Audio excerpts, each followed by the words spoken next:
a fire that has a problem that won't light. Yep. Okay, so no fire, no lighting. What we're replicating here is we've actually unplugged it, so there's not going to be any power running to it, and we're going to check. Yeah. So I'm going to start the fire, put my thumb on the on-off button, and then you see OK flashing, pushing on OK. Then it says warm, so normally the fire should light.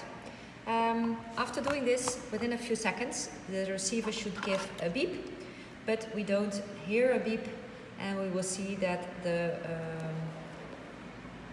remote control will give an error within like 10 seconds. You also see that the antenna is blinking, so this also will mean that there is a problem that the remote control doesn't see the receiver. So it takes a time before it causes a mistake. When you have this problem, you look on the first page of your 5-minute method, because already in the first phase the fire doesn't go to the second phase because we don't see the spark and we don't hear the beep. And normally you hear a beep between the first phase and the second phase. So then we take the questions here, and then the first question is the light on the receiver flashing. And here's the receiver, there's no yellow light flashing. So we have to respond no on this question. So check the power supply. You have to check if there is 24 volts coming on the receiver, and if there's no 24 volts coming on the receiver, you have to check the plug where normally the 230 is coming in. Now in the meantime you see that the remote control gives, the antenna is blinking and he's doing nothing. And you will see that after like 60 minutes, it will go on a fault 06E, but we won't wait. After 60 minutes? 60 minutes, yeah. Okay. When the receiver doesn't see the remote control for 60 minutes, then he will give this error. Okay. So if in a hotel they put the remote control in a drawer, then after 1 hour it could also like stop working, because it's like a control. That if somebody takes the remote control with them, that the fire stops working after a certain time. So here on the picture, we show you what to do. You pull the plug off,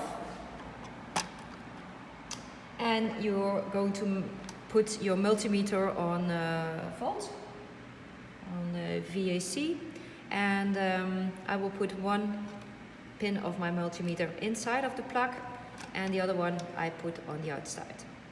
And you see that I measure almost nothing, 0.1, and I should normally have 24 volts, because you see here on the transformator it's 24 volts written.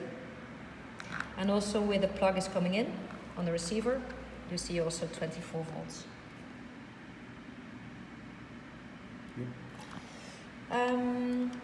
So this is the first thing. Then I check the transformator. Also on the transformator, the green light is not flashing. So I probably have to check the power supply. So I check the cable, and then I find out that somebody took the plug off. So I put it back again. And if I do now the same measurements, you see that we will have the 24 volts that we should have. Excellent. Yeah. In the meantime, you see also that we have the error code 06E that indicates that we have a problem in the first phase. The other possibility is that, like now, the fire is not working. It doesn't give a beep, but the light on the receiver is flashing. Then we go to the right to the other questions.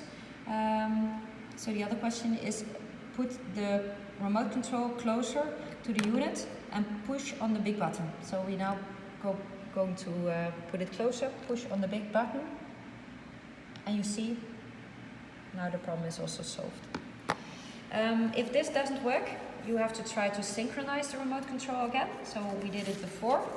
That's described on the first page, how to do it. So you have to watch the other video to see how to do it.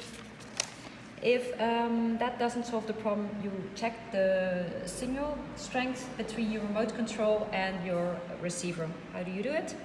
You push 10 seconds on the P button. It's also written in the instruction, until the light is flashing. Then I push on the flash to the right until I see the words RFCK appearing. Which is RF check. Yes. And you see now I have a very good connection, but when I walk away from the fire,